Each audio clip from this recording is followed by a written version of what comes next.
না ট্রেলারটা দেখি কানে কানে সত্যজিৎ দাকে বললাম একটু বেশি হলে ভালো হতো না। তো সত্যজিৎ দা বললো দেখ আমাদের ছবিটা একটু ছোট ছোট ছবি, তাড়াতাড়ি দেখবে, খুব স্পিডে দৌড়চ্ছে, তো সবকিছু যদি বের করে দিই মনে হচ্ছে যে সবটা বেরিয়ে যাচ্ছে। একটু সাসপেন্স থাক। 18 তারিখ অব্দি, 18 এপ্রিল আসছে চেক ইন চেক আউট। আমি ভীষণ এক্সাইটেড। প্রিমাইসটা এরকম নোভোটেলে শুট হয়েছে, তোমরা এতক্ষণে জেনে গেছো। এরকম একটা হোটেল যেটা আমার ফ্যামিলির, মানে কি বলবো, আমার ফ্যামিলি বিজনেস হয় না সেরকম। এবং আমি এখন এসছি দায়িত্ব নিয়ে জিএম হয়ে। আমি আমার মতন চালাতে চাই, নতুন যুগের মেয়ে, এবং নতুন করে নতুন স্ট্র্যাটেজিতে চালাতে চাই। কিন্তু সমস্যা হয় দাদুকে নিয়ে। কাম মেন্টর, কাম দাদু, উনি আসেন, উনি এসে বলেন না আমি যেরকম করতাম সেরকম করতে হবে। সেখানে গিয়ে একটা জেনারেশন গ্যাপ, একটা ঝগড়া, একটা বাওয়াল, এবং তারপরে আমি বলছি আমাকে আমার মতো থাকতে দাও এবং তুমি যাও, তোমার সময় আমি ইন্টারফেয়ার করিনি, তুমি আমার সময় করো না। এবং তারপর দাদু বোঝায় যে সবসময় প্রফিট লস ভেবে লাভ নেই, একটু ইমোশনস একটু ভাবো যে যখন কেউ হোটেলে থাকতে আসে তখন বাড়ি ছেড়ে আসে, রাইট? বাড়িটাকে যেন মিস না করে। এবং অনেক কিছু ঘটে, মানে কিছু স্টোরি তৈরি হয়, কিছু স্টোরি ভাঙে, এরকম একটা গল্প। এবং দাদু কিছুটা সময় দেয়, আমরা দুজনে ফাইনাল একটা ডিল করি এবং দেখি যে কি হয়। অনেক কিছু ঘটে এই সময়টার মধ্যে। আরো বেচার করবো, তাই না?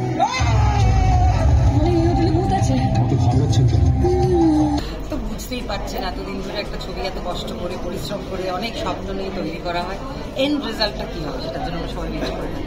তো আজকে ট্রেলারটা দেখে আমরা সবাই খুব এক্সাইটেড।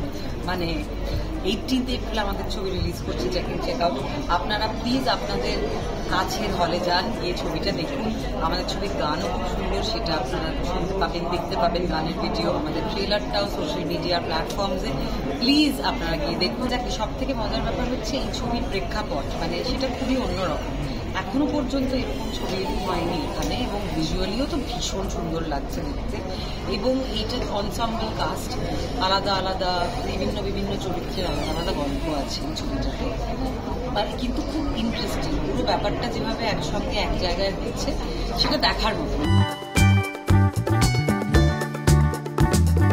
খুব মজা লাগছে, যে কোনো সিনেমার যদি নিজের মানে নিজেকে দেখতে পাওয়া যায় স্ক্রিনে, সেটা খুব ভালো লাগে। আর চেক ইন চেক আউট খুব দেখেই বুঝতে পেরেছো খুব মানে হালকা মেজাজের একটা সিনেমা, কোনো ভারী মেসেজ নেই, যেটাতে আমি দেখে নিজেকে অভ্যস্ত। এই প্রথমবার বোধহয় কোনো ডিরেক্টর আমাকে খুব মজার মেজাজগুলো চরিত্র দিয়েছে। আর বাকি সময় খুব কাঁদি বাকি সিনেমাগুলোতে। তো 18 তারিখে সবাই মিলে যদি মজা করে ফ্যামিলির সাথে, বন্ধুদের সাথে দেখতে পাই সেরকম একটা cinema check in check out.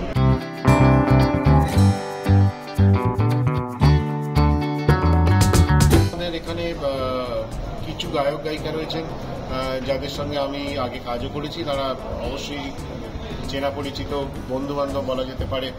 তাদের মধ্যে থেকে দু একজন আমাকে কিন্তু এই স্পেশালি গানটা নিয়ে ফোন করে জিজ্ঞেস করেছেন যে কে গেয়েছে, খুব সুন্দর হয়েছে, এবং কে সুর দিয়েছে। কারণ যে গেয়েছে সেও বাংলা ছবিতে তার গানের ডেবিউ, যে সুর দিয়েছে তারও গানের ডেবিউ।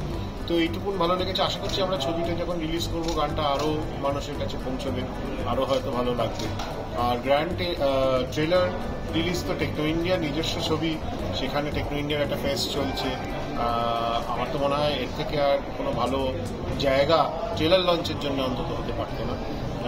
তাই জন্য এখানে ট্রেলার লঞ্চ করতে পেরে, কারণ স্টুডেন্টরাই তো এটাই এই ছবির ক্রু, তো সেটাই তো এই ছবির একটা মানে বিরাট ইউএসপি যদি বলা যেতে পারে, যে একটা স্টুডেন্টরা হ্যান্ডস অন কাজ করেছে, অনগ্রাউন্ড কাজ করেছে, অভিজ্ঞতা অর্জন করেছে। ক্লাসরুমে যতই বসে যাই শিখুক, তারা মাঠে নেমে তো সবাই আমরা কাজ করি, আমরাও ছাত্র ছিলাম, মাঠের অভিজ্ঞতা তো আলাদা, সেই অভিজ্ঞতা আমরা দিতে পেরেছি। তাই জন্য এখানে এসেই ইটস এ ফুল সার্কেল যে এখানে আমরা ট্রেলারটা লঞ্চ করলাম।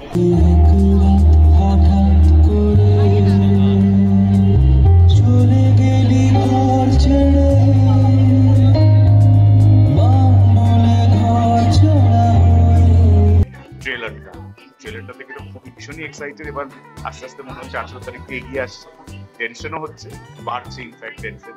কিন্তু একটা রিকোয়েস্ট থাকবে, সকলে প্লিজ আসুন, থিয়েটারে আসুন, এসে ছবিটা দেখুন। আজকে আমাদের সঙ্গে থাকুন। আমাদের কাজ যেরকম বারবার হচ্ছে, আমাদের কাজ শেষ, এবার আপনাদের পালা।